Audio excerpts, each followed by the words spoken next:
ইসলাম বিরোধী, কোরআন বিরোধী, তাদের সামনে এসে মালাকুল মউত ত্রাস সৃষ্টি করে। আগে ধমক, ভয়ে লোকটা কাঁপতে থাকে।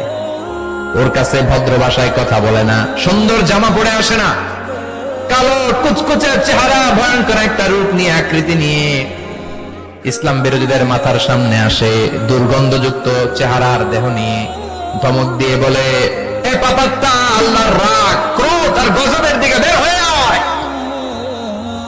মুমিনের আত্মা বলার সাথে সাথে যেমনি মুমিনের দেহ থেকে বের হয়ে জান্নাতি কাফনের ভেতরে ঢুকে, কাফেরদের আত্মাও কি এরকম তাড়াতাড়ি বেরোতে চায় নাকি? কাফেরদের আত্মা বেরোতে চায় না, ডানে দৌড়, বায়ে দৌড়, সামনে দৌড়, পেছনে দৌড়, আহা, দৌড়াদৌড়ি করে।